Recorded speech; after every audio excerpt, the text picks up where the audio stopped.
Hello, namaskar. My name is Pooja Dwivedi. Welcome to my class, The Daily Current Affairs, where we are going to learn significant events of the past 24 hours that are important from the perspective of the UPSC examination. The questions are all formulated on the lines of the prelims examination, but the information that is related to it will be beneficial for not only the prelims but also the mains examination and thereafter the interviews. Do not worry about making notes because I provide the notes through the form of PDF and that is available on my Telegram channel by the name of Pooja Dwivedi UPSC. If you have any queries regarding this examination, you can talk to me on my Instagram, follow me on Threads. Now, these are the various events that we have to cover. A practice question was asked, but before that, let me inform you about the P2I batches for a brief time. P2I batches have been a success when it comes to enrollment. So we have launched another batch for the UPSC 2024 because of the demand.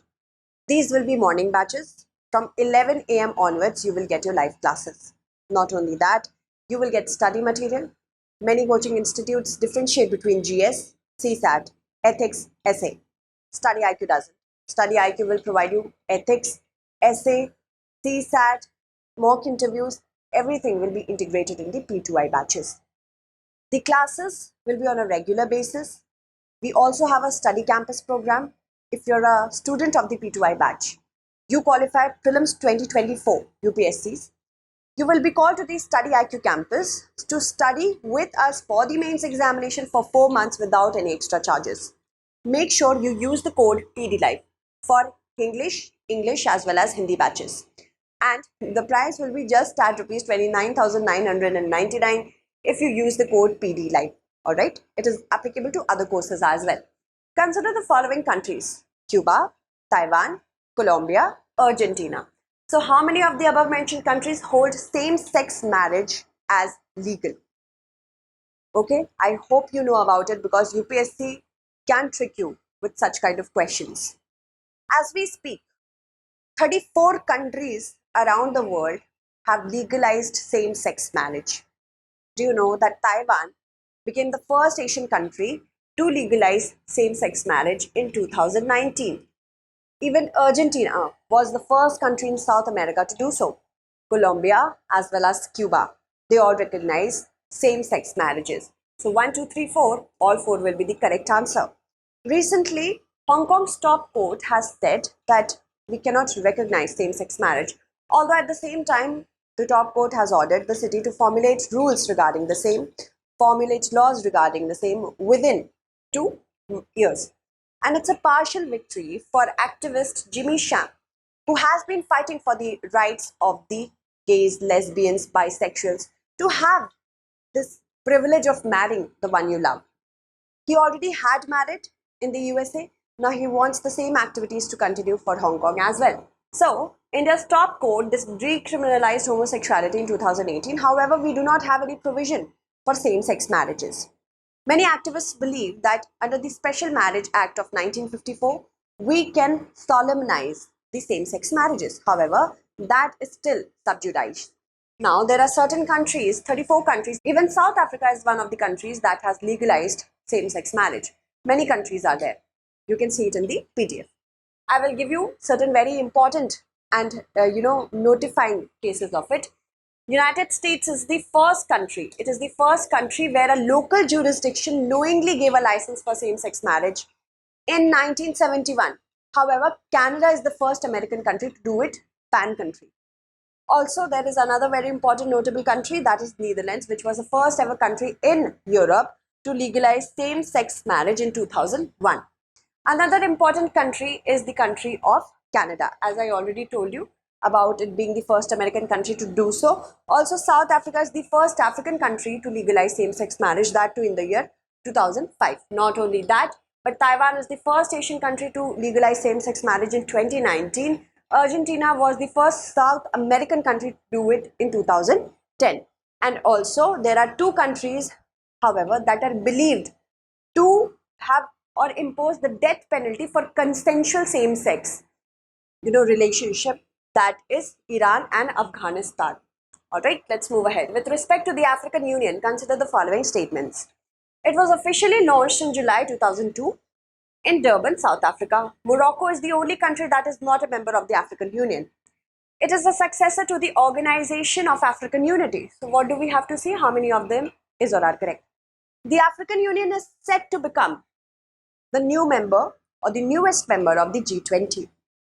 However, it is not clear that will the G20 be called G21. I have already covered one class.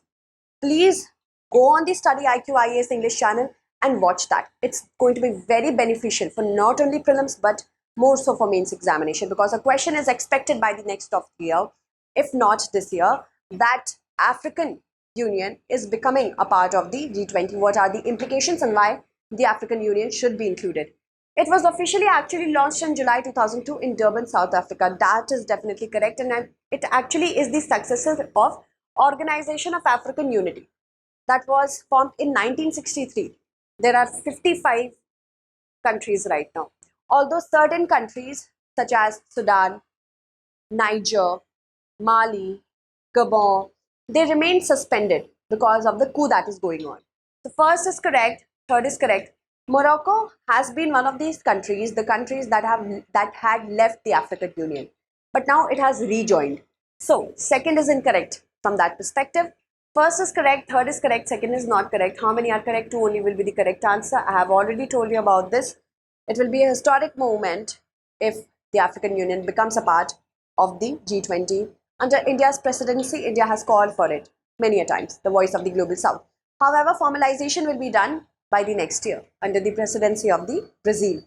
Now, the African Union is a continental body that comprises of 55 African members. It was officially launched in 2002 as a successor of the Organization of African Unity. It is guided by a vision, and that vision is an integrated, prosperous and peaceful Africa, driven by its own citizens, representing a dynamic force in the global arena. There is Agenda 2063, which calls for greater collaboration and support for African-led initiatives to ensure achievement of the aspirations of African people. This is a brownie point you can write in your mains examination, that by the addition of the African Union in the G20, the Agenda 2063 of the African Union will get a boost. Moving on. Morocco rejoins Africa after 33 years. This is a news from 2017. Morocco left because of the issues with Western Sahara. Western Sahara is a disputed territory between certain countries, such as Mauritania, Morocco, Algeria. On that matter, it left, but it rejoined in 2017. With respect to the Autonomous District Council, consider the following statements. The 6th schedule under Article 245 provides for the formation of the Autonomous Administrative Division. It can have up to 30 members with a term of 5 years with no exceptions. That means there is no exception to this rule. So which of the statement given above are not correct? See, the 6th schedule is applicable to the states of Assam, Meghalaya, Tripura and Mizoram. These are scheduled areas. The rest of the states which are not covered in the 6th schedule are in the 5th schedule. So there are certain states which are tribally so dominated that they need their own council, and the 6th schedule has mandated for it through Article 244 and not 245. So these are the kind of questions where you can get tricked very well. You have read this much and you have read this much, you might think that this is correct, but no, it's actually Article 244. The first statement is incorrect. It can have up to 30 members with a term of 5 years with no exception. There is an exception, that is the Bodoland Council of Assam. It has more than 40 members and it can have jurisdiction over 39, approximately 39 matters.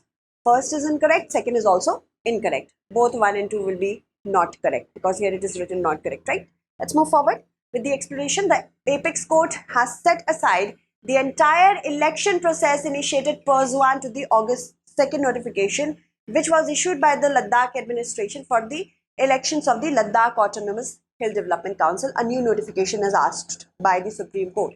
The 6th schedule under Article 244 talks about formation of the Autonomous Administrative Division. That means these divisions can have administration legality over their own subjects, over certain subjects which are very different by the rest of the country.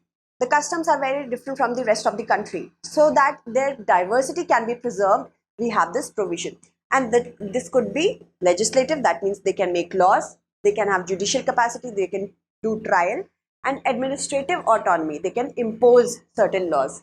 ADCs have up to 30 members with a term of 5 years to make laws, rules and regulations regarding land, forest, water, agriculture, village council, health, sanitation, village and town level policing as well. Remember that, village and town level policing. What else the UPSC can do? UPSC can give us certain subjects and ask us which of the following or which of the above mentioned subjects are or can have jurisdiction of the autonomous district council.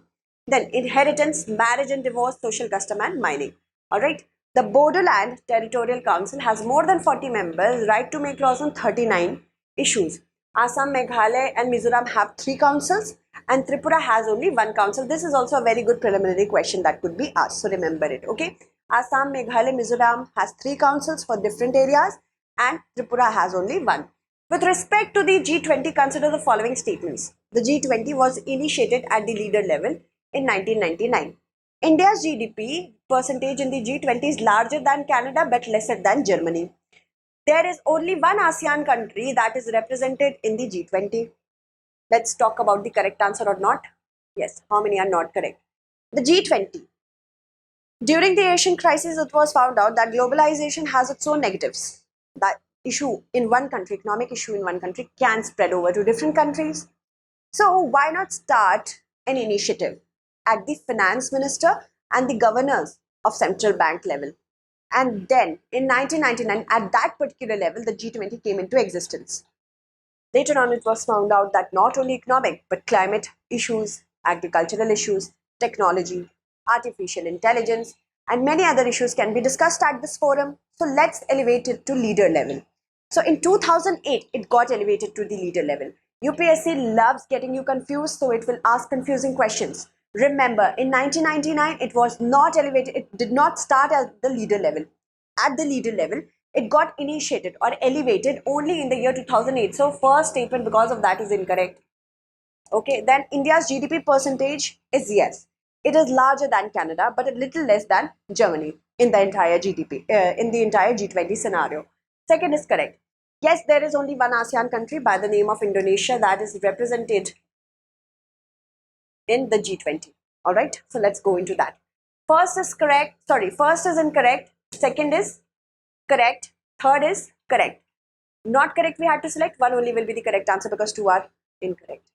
There are 19 countries and 1 European Union. And now when African Union will join, we do not know if the nomenclature will change, but it is, it is being said that it wouldn't. So G20 comprises of countries from South America, such as Argentina. We have Australia. There is South American country Brazil, Canada, China, France, Mexico, Japan, Italy, Indonesia from ASEAN, Germany, India, Russia, Saudi Arabia, South Africa, South Korea, Turkey, UK, US and EU. It comprises of 85% of the GDP of the world and 2/3 of the population of the earth, 75% of the trade. So it's a very powerful summit. Right now, India is holding the presidency. Next year, Brazil will hold. And after that, we will have South Africa. The era of the global south, IPSA, IBSA. Okay, let's move on. So as you can see, this particular diagram has shown us the biggest GDP contributor in the G20 is United States. Then we have China. Then we have countries, we have the regional bloc, European Union. We have Japan, Germany, 4.07%. India is at 3.39%. It is greater than Canada, which is 2.14%, and lesser than Germany. All right. So as you can see, these kind of questions can also be formulated. Consider the following countries: Georgia, Romania, Moldova, Bulgaria. How many of the above countries share a border with the Black Sea? We will need a map. But India may definitely talk about the Black Sea Grain Initiative. It may turn the tables because Black Sea Grain Initiative has been a wartime treaty and it was about to be very successful if Russia did not withdraw. So that is why it is important. Black Sea Grain Initiative, Russia has agreed to extend an agreement that allows, this was last year's news, to ship grain through the Black Sea. According to UN, more than 30 million tons of grain has been exported since this was brokered. But later on, last year's news, as in this was the treaty of last year, and by this year it would have completed 1 year successfully before Russia withdrew. What was this particular treaty? This particular treaty provided a corridor This is the corridor, so that whatever agricultural produce would be there, it could be transported from certain ports of Ukraine, Yuzhny, Chornomorsk, Odessa, to Istanbul. And this corridor would be free of any sort of attacks, and these ports would be free of any sort of attacks because of the war. But when Russia withdrew, different ports were struck. So Black Sea Grain Initiative became a failure after that. And again, we are trying to revive it so that food shortages do not occur. All right, I hope you agreed. I hope you understood. So Black Sea, this is the sea that we asked the question about. It is bordered by Turkey, Georgia, Russia, Ukraine, Romania, Bulgaria. All right. So which country we did not find? Let's see. Georgia is correct, Romania is correct, Bulgaria is correct, but not Moldova. 1, 2, and 4 will be the correct answer, as in 3 only will be the correct answer. Let's move ahead to the next question. Consider the following with respect to the World Bank's G20 Global Partnership for Financial Inclusion document. The JAM Trinity, Jan Dhan Aadhaar Mobile, has propelled India's financial inclusion rate from 25% in 2008 to over 80% of adults within the past 6 years. This journey was shortened by up to 100 years. The digital public infrastructure in India, however, hasn't improved efficiency for private organizations. We have to understand these three according to the report. So how many are correct we have to see. Okay. Jan Dhan Aadhaar Mobile, which provides inclusivity in terms of bank accounts, Aadhaar identification for direct benefit transfer, and mobile, that means digital inclusiveness through your smartphones. This has proved to be game-changing for India as a digital public infrastructure. The infrastructure for the public to use in the digital format. It is just like physical but in digital format. So, the JAM Trinity has actually propelled India's financial inclusion rate from 25% in 2008 to now 80% in just 6 years, and this journey was shortened by up to 47 years, not 100 years. What a remarkable outreach. What a remarkable success for the people of India and the current government. And the digital public infrastructure in India has proved to be very efficient for the private sector. UPSC loves to put certain things like this. First is correct, second is not correct, third is not correct, one only will be the correct answer. In just 6 years, World Bank praises India's digital public infrastructure. Now, India's remarkable achievement in just 6 years for certain initiatives, UPI, Jan Dhan Aadhaar, ONDC, and the CoWIN app. It has been praised by the World Bank at the world level. So, this particular document has come because of the India's G20 presidency. It is telling us about the significance of JAM. I have already told you about it. The World Bank estimates that this journey was shortened by up to 47 years thanks to the digital public infrastructure. The Pradhan Mantri Jan Dhan Yojana, which came into existence in 2014, since the beginning, the accounts have tripled from 147.2 million in March 2015 to 462 million by June 2022. Here, women own 56% of the accounts, and that is totaling more than 260 million. Moving on.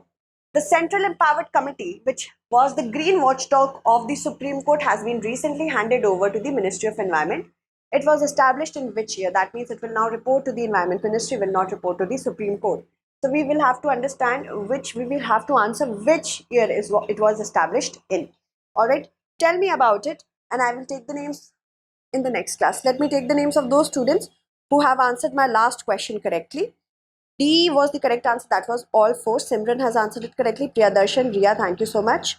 Sukant, Raj Tiwari, Padmashri, Pranjul, then Robinson, Mandeep, very good.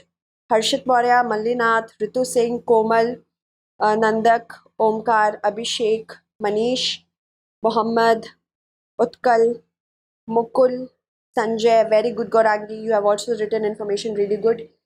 Mansi, then yes, thank you so much. And yes, there is a question about ASEAN Summit. You didn't understand the question. Hobo 733. I'm addressing this query. ASEAN Summit is different. India ASEAN Summit is different. And East Asia Summit is different. All three were held recently in Jakarta.